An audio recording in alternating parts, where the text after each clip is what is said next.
This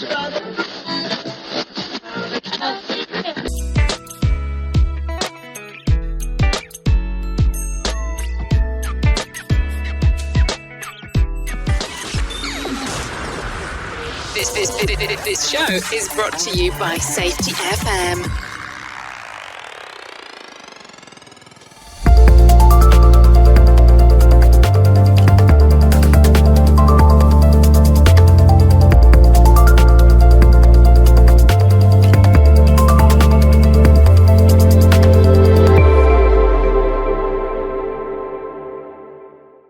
Well, welcome everyone. My name's Brent Sutton. I'm from the author of the Practice of Learning Teams, and I work alongside some amazing people with my colleagues Glenys McCarthy, Brent Robinson, and also Dr. Todd Conklin.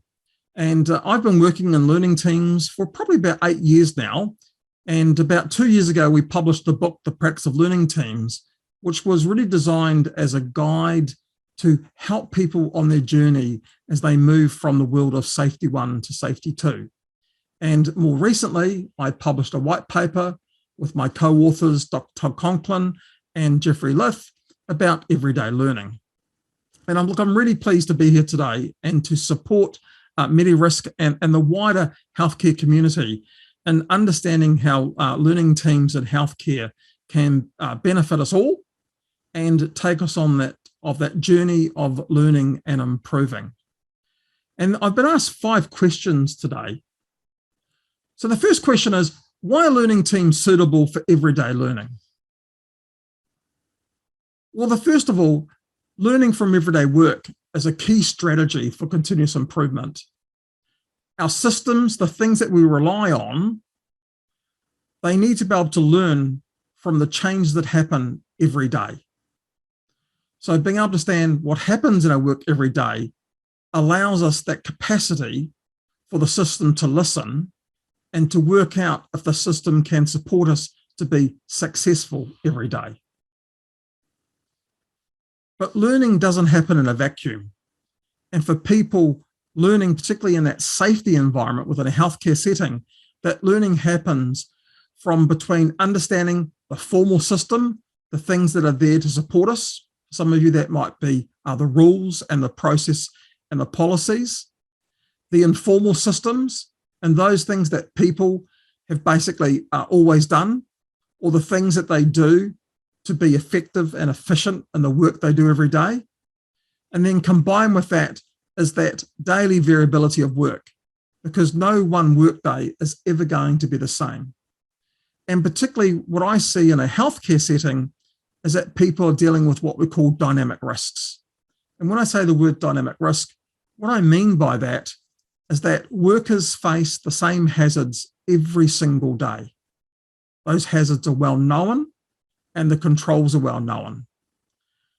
But dynamic risk is that the situations in which those risks then become apparent are constantly changing throughout the day. So that learning happens between that formal system, the informal part of what we rely on, plus that dynamic variability of everyday work. And we call that learning operational learning. But the problem with operational learning is that it happens by itself. And for organizations to learn from that, or to workers to learn from that, it has to be intentional. And that's the purpose of a learning team. And a learning team allows us to explore that work is imagined. That is what the organization believes, how things are being done. Workers thought, and in a healthcare setting, that's pretty much what managers or team leaders believe how things get done. Workers disclosed or workers reported, that's what workers will tell you when they're asked, versus workers done itself, which is what you see people doing in an everyday environment. And no surprise that those 4 things are different, and there is a learning opportunity that can happen throughout those 4 cycles. So the second question, which I think was really relevant, are learning teams suitable for a complex and changing work environment, which is very reflective of the healthcare industry.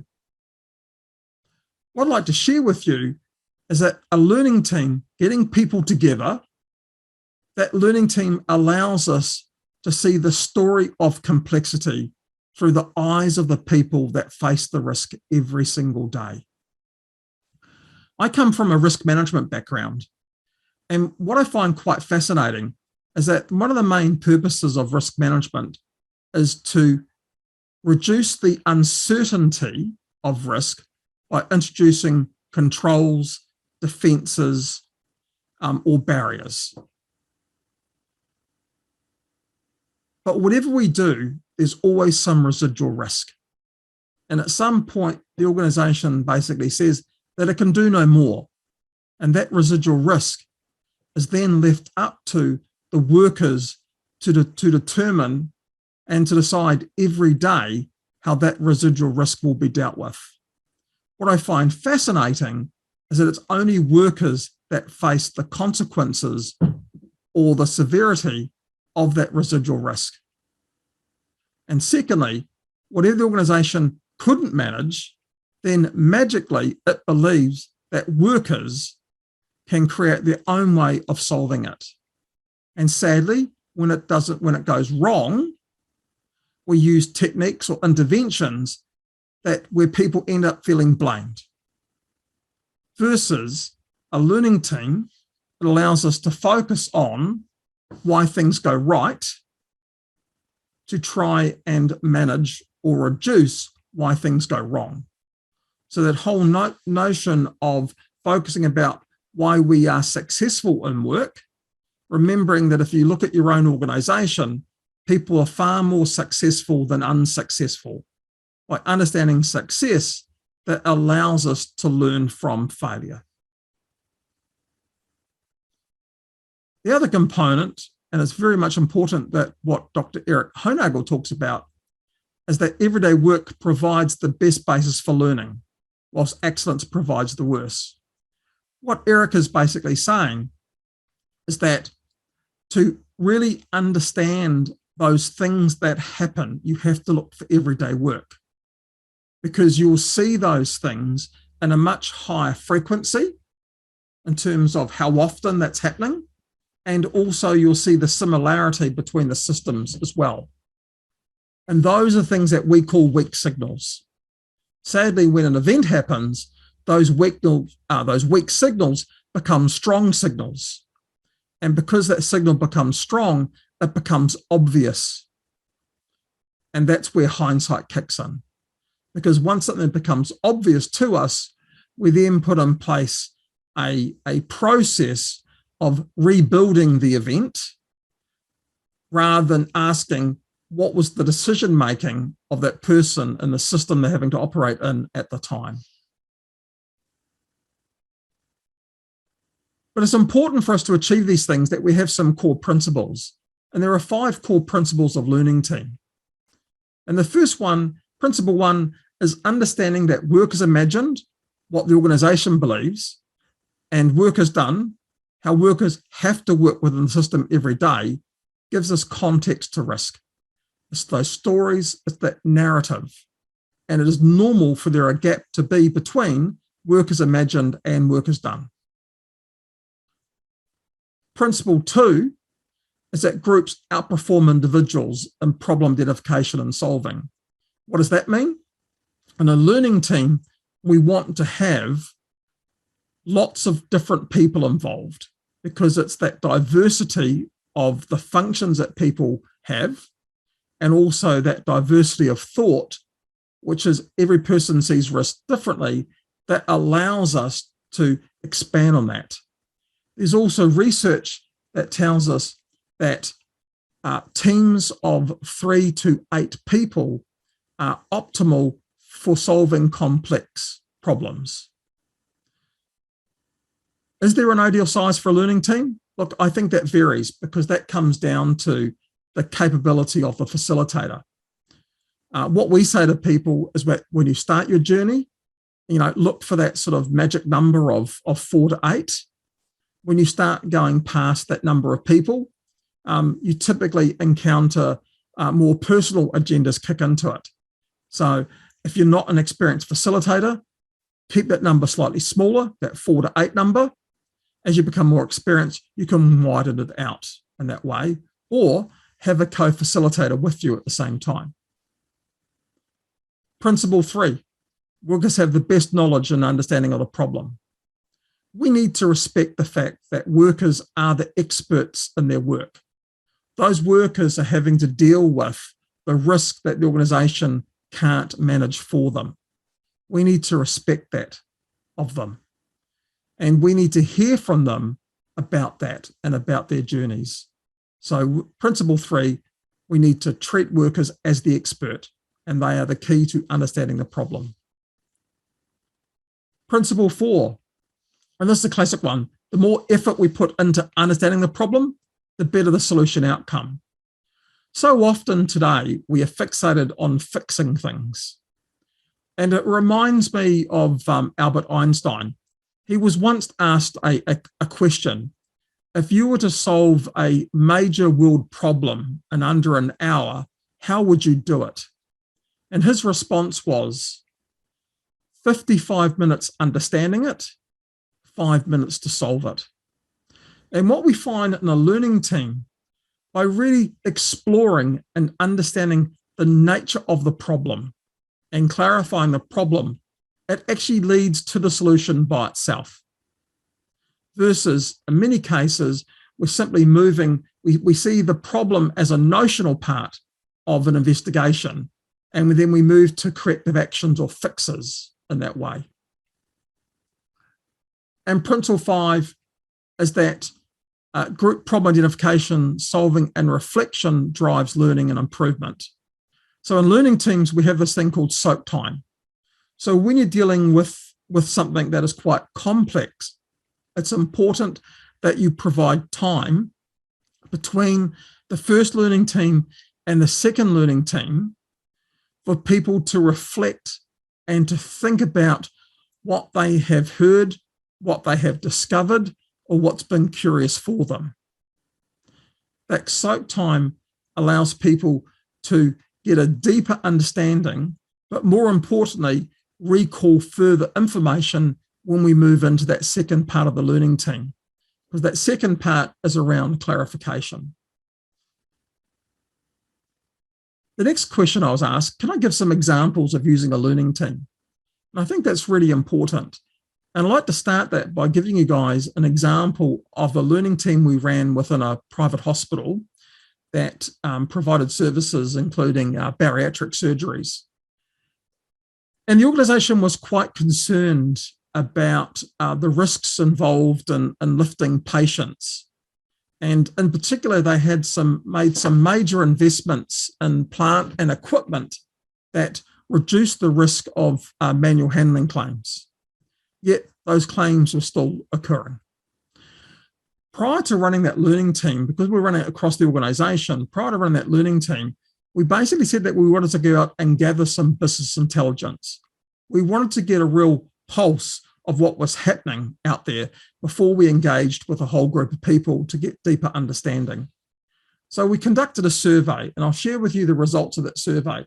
The first thing is that survey was quite short, and because we wanted to get a better understanding about that, because we felt that what the organisation was telling us, that there was a whole culture of underreporting.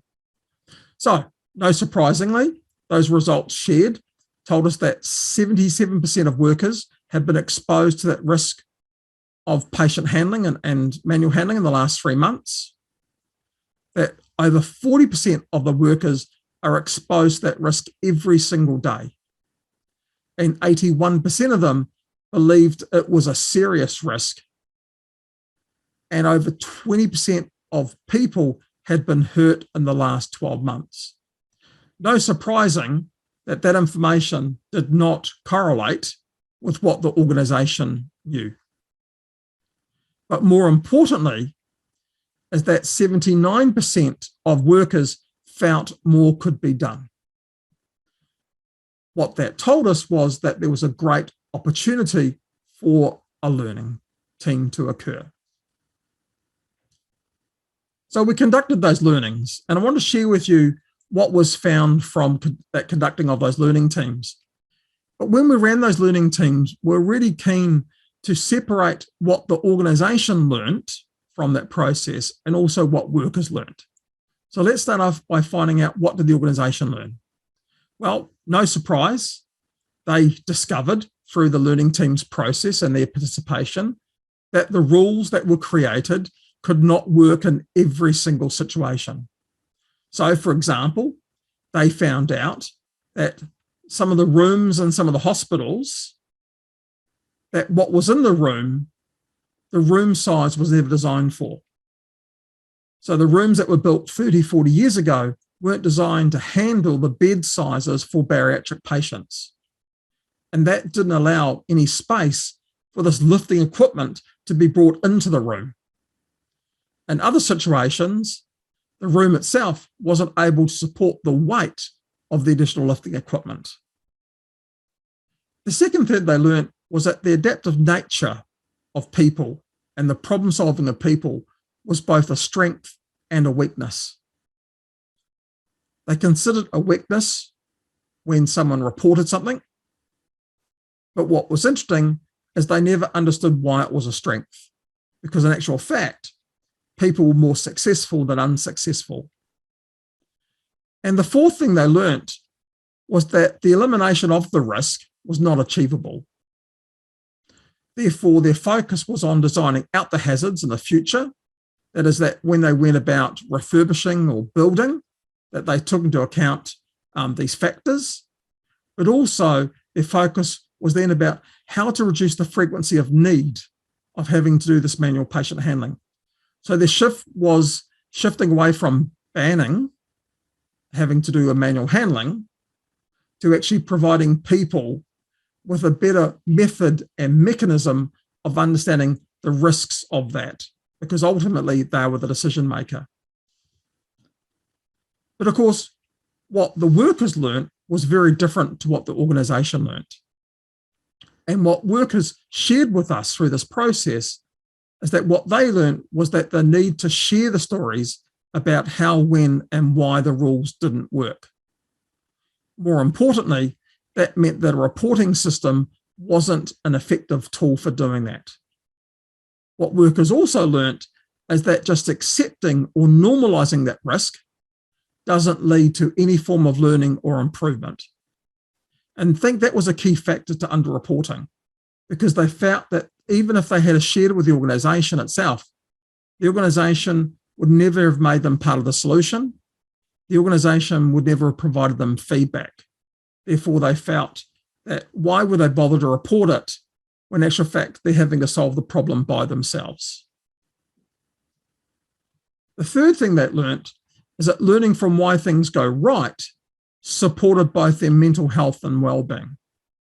Now that was really interesting, because that was unexpected from our perspective. And in the healthcare sector, a lot of people feel overwhelmed. So the fact that they were able to share those stories and they felt psychologically safe in the sharing of those stories really lifted a heavy weight or a burden. And what was interesting is that for many people, they found the learning team to be quite a restorative process for them as well. And then the last learning for those people is that they discovered that caring for themselves was an equal partner to the caring of a patient. So many people in that sector tend to always put a lot of focus about the patient and not about themselves. And through this learning team, they learned that those things were equal partners. The last component is also, what did the facilitator learn? Because when you're running a learning team, it's really important that the facilitator has time to reflect. And part of the role of being a facilitator on a learning team is to actually get both the organisation to reflect and to get workers to reflect. And it helps you to reflect. And when I say reflect, I'm really talking about reflecting on not just the process that you followed, or how the conversations went, or how the learnings went, but to ask yourself that question, what could I do differently next time? Because it's that part of continuous improvement that continues to move along. A lot of people, when they start their journey, they always say to us, well, when's it a good learning or a bad learning? How can I get better learnings? I'll share with you, learning is learning. There's no such thing as a good learning or a bad learning. There's no such thing as a number of learnings that you need. Any learning is good. In the second example, we conducted a set of learning teams to better understand a process that was being used by organisation in the construction sector, where they were having problems getting workers engaged into the management of risk in their construction sites. And we ran that learning team to understand what was the valued versus non-valued activities. The reason we did that is that if workers don't see the value in something, why would they do it? And something that is non-valued, we call it waste. And you should not allow waste to build up in your system. So we ran a learning team to understand through the eyes of the workers what they saw as being a valued and non-valued activity.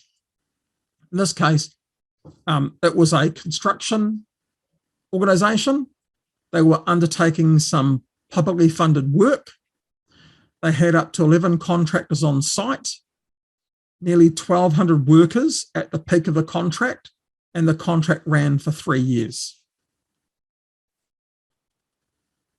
Their current process was very much what we call bureaucratic based. So lots of top-down compliance, lots of work processes, and you can see there on the slide that all the daily checklists simply went into a bin. In actual fact, they had collected so many daily checklists, they had to go out and hire a 40-foot container to store them. The learning team identified 2 potential wastes. The first waste was in that concept of a take 5 or a step back, which is how people kick off their process. And what we found through that learning team is that there were 2 of those done every day. It had been done over 12,000 shifts. Those things had consumed over 1,200 hours of man time, and that the cost to the organisation had been over $100,000. But these sheets of paper were simply completed and put into a box. So there was 100 grand's worth of costs, let alone the 40-foot container they had purchased. The second waste that was identified was the pre-start component. And once again, the same number of shifts, it was taking an average of 20 minutes a day, over 3,500 hours, which represented $300,000 of cost. So in total, the organisation had spent over $400,000 with these activities and had no idea what they were doing, what was the value in it. What was interesting is that in traditional safety, if there hadn't been any injuries, someone would have said, well, that 400,000 meant 0 harm. Not surprisingly, accidents had occurred on the sites. So 400,000 and harm was still occurring. I don't know about you, that doesn't sound like a good return. But what was interesting is that when we were in that learning team with those workers, what we actually found was that 81% of those people felt that doing these things did not make them feel safer. What does that mean? Well, if you do something and you don't see the value in it, why would you carry on doing it? So in many situations, people were completing these things as a token part of it because they had to rather than they wanted to. Yet 40% of those people felt that pre-start was of benefit. And interestingly enough, 77% of people felt that pre-start was a one-way conversation. So what this identified was that their systems were a wasted learning opportunity. Now, what was the net result? Well, the net result was we need to do activities every day. And we need to have some activities that happen at the beginning of the day we need an activity that happens towards the end of the day, because how we plan work and how work evolves and how work is done is always going to be different. So we changed that process. They had a briefing in the morning, and that briefing was conversational based. So it was two ways. And that conversation wasn't about what are the hazards today. That conversation was a dynamic conversation about the types of situations they're going to encounter for that day. So it was really focused around dynamic risk. But what was more important, before they finished their shift for the day, that group got back together and they reflected on work as planned and work as done. And that information was captured in a concept of what we call rather than what went well or what didn't go well, we captured that basically about how we had to make do.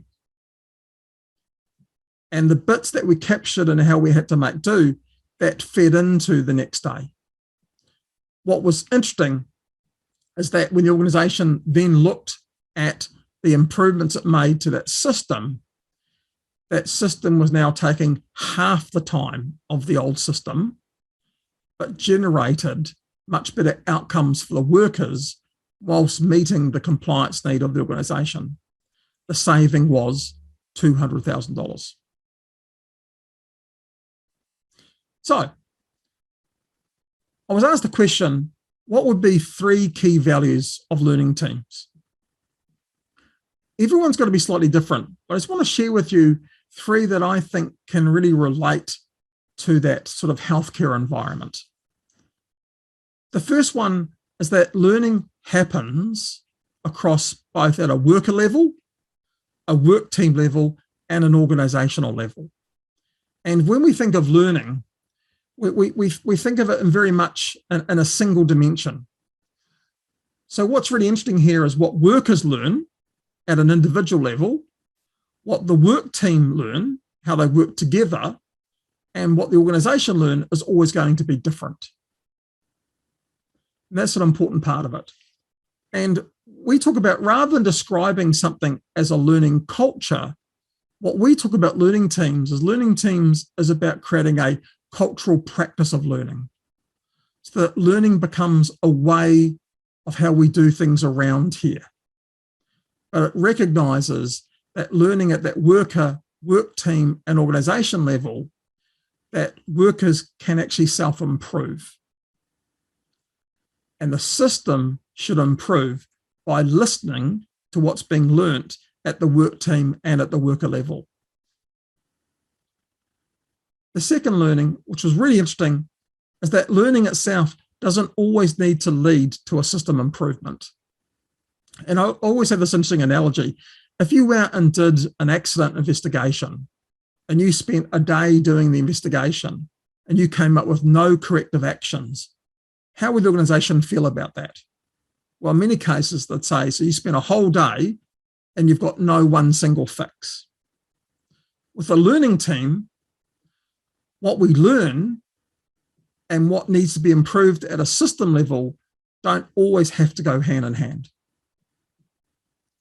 Because the learning can even come from the fact that the workers who participate in that learning team, or the organizational leaders, the managers who are in that learning team, what they got to better understand was the purpose of the system and how the system supported workers in that way. So that learning would lead to a self-improvement of the individuals or the work team, but it doesn't need to lead to an improvement of the physical system itself. So we always separate the difference between a learning and whether it needs to lead to an improvement. And the third component, which I think is really interesting, is that learning from the weak signals. So learning from those everyday conversations, learning from those things that have that high frequency and similarity, learning from that can build resilience in both people and the systems they work in.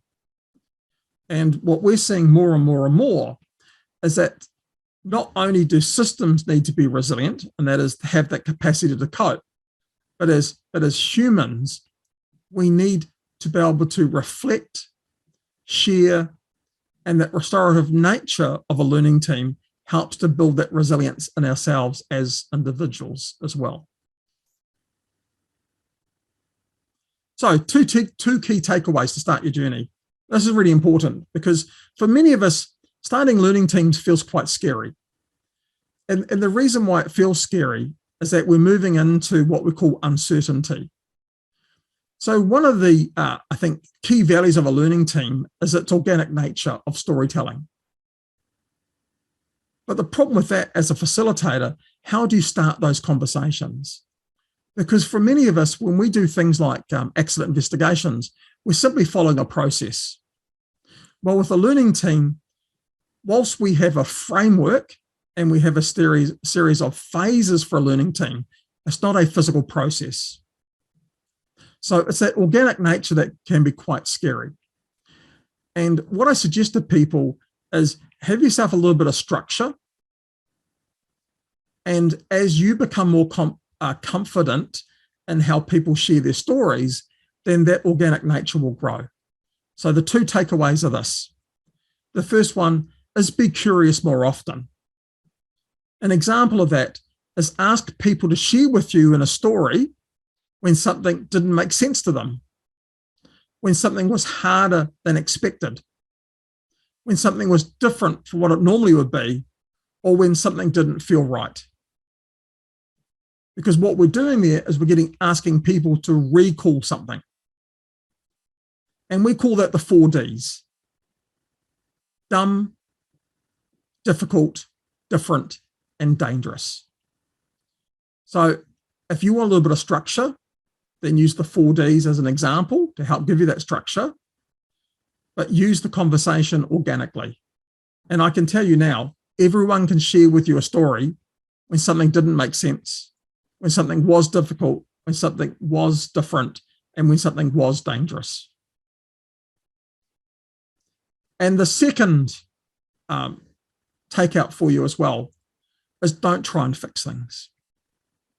I understand that, part of this problem-solving skills that we've built up in the sector is the fact that we feel that we need to always action and fix things quickly. Many of the risks that we face, particularly risks around what we call psychosocial risks, risks around mental health, well-being, those types of things, I really question if they are fixable. So think about using learning teams to better understand. So rather than saying that we're out to fix something or to solve a problem, think about it from the point of view of using learning teams to better understand the problem itself. Because the better understanding of the problem leads to better outcomes. And those outcomes should be very much focused on both the people and the organization. So look, I'd like to say thank you today for allowing me to participate in your conference and for me to share with you our learnings at the same time. I really hope that you can glimmer 1 or 2 things from you on your journey. And don't forget that you're part of a bigger community, and connect them with our podcast series as well at learningteamscommunity.com. I'm Brent Sutton. I've been very proud to work today with MediRisk and presenting this presentation to you.